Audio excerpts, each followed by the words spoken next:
My belief is that the Rwanda will be insulated from some of what goes on in other parts of the world, especially given continuous focus on big projects and development in the country, especially from an infrastructure development point of view, which generates demand, creates jobs, etc.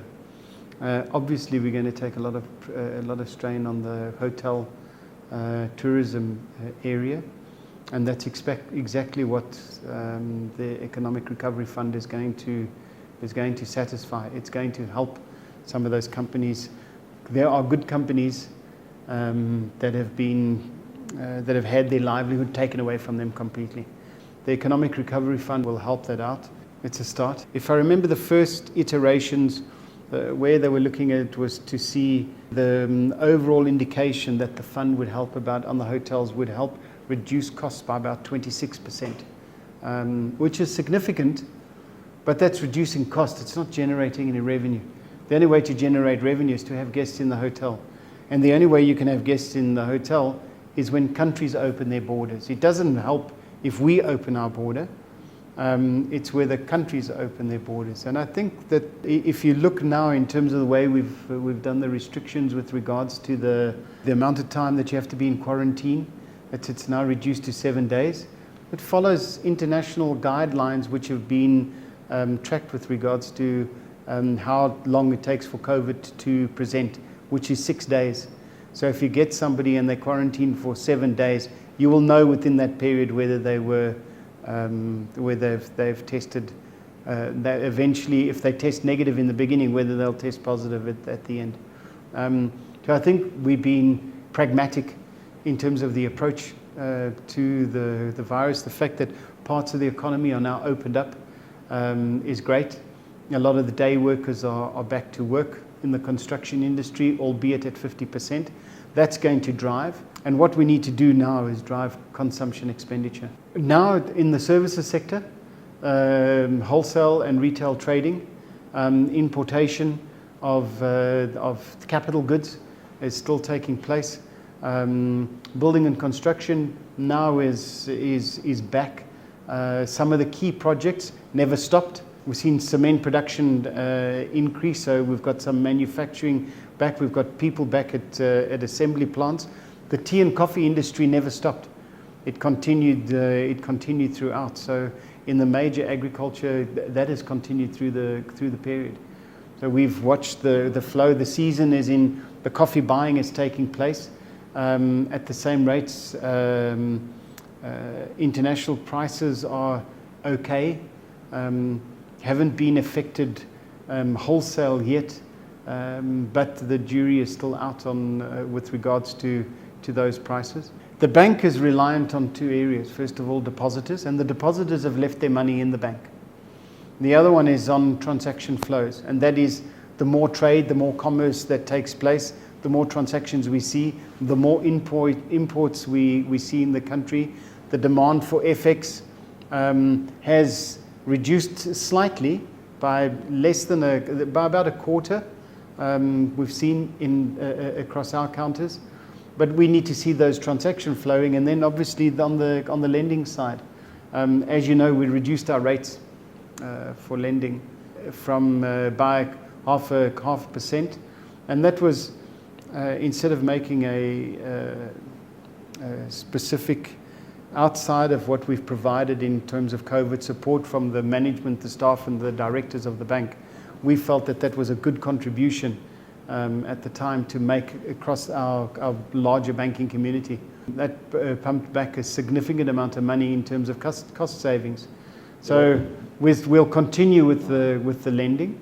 We'll continue supporting our customers. I think that prudent lending practices still remain.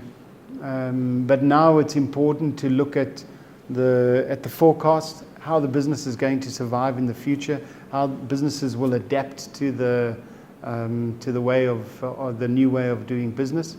That is really important. There's some great research that's come out where we've looked at across SMEs. And in the country, only 9% of SMEs have looked to do different business differently. There hasn't been that adoption of digitization. Some companies have immediately went into online ordering, online delivery, and I don't just mean food. I'm talking about other basic household needs. So I think it's reflected across the industry in terms of the numbers. What we have to remember as well, with the banks giving relief to customers, especially on the borrowing side, with customers giving relief to customers in that area, we've just shifted the impact to after September, October. And I think that's when we'll start seeing, when businesses come back and they realize they can't survive, it's going to be too difficult for them. We might start seeing some business failures or loan impairments come into play. From our point of view, if you look at our retail sector, we've seen a definite use of the relief that's been provided, but we've also had a significant amount of customers come back to us and say, you know what, we're actually okay and we don't need the funding. We've even had SMEs that have come to us and said, we don't need the funding. We've got companies that have come to us seeking relief and then haven't taken the relief because they've been able to find means to keep their business. They put it in as a safety net. Norbert, who's now the GM in Rwanda, they made a tweet just after the mobile phone companies reduced their transfer cost to say, welcome to our world, because they've been free to transact since day one. But they still have about 250. We have 250,000 active customers on the platform. All of the introduction of using non-traditional payment methods has played into the hand of Spen, because you can do USSD payments for mobile money payment. But with Spen, if you're paying at a merchant, you can use a QR code, which is almost instantaneous. You don't have to click on four different menu screens to be able to make a payment. When you're paying an individual or you're making a remittance, you don't have to go through four screens. You just click on the person's name, send the money, and it's done. We've increased the interoperability between ourselves and across our counters. So you walk in, you can go to any teller, and you can make a deposit. We've made it easier for people to get money to their accounts and from their accounts. I think that we haven't seen the worst of it. There's a number of theories that are in circulation with regards to how Africa is handling it vis-a-vis the rest of the world. There's a lot of negativity with regards to the COVID-19. I think it affects the lower end of the wage scale, especially daily wage population. And I think the impact is still going to be felt further on in this year. The Southern Hemisphere countries have not experienced their winter yet, and we could see the death rates increase across the Southern Hemisphere. I heard a news report that Brazil has not peaked, or South and Central America have not peaked yet. So it's worrying. It's worrying. It's worrying for everyone. We've taken a rather pragmatic approach.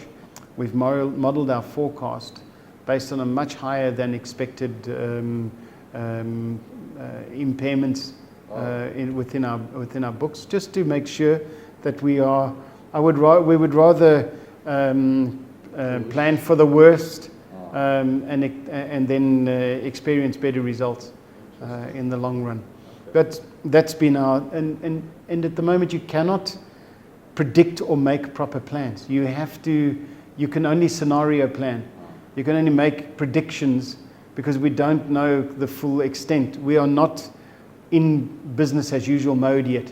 Until we see borders open, until we see less infections, until we see the normalization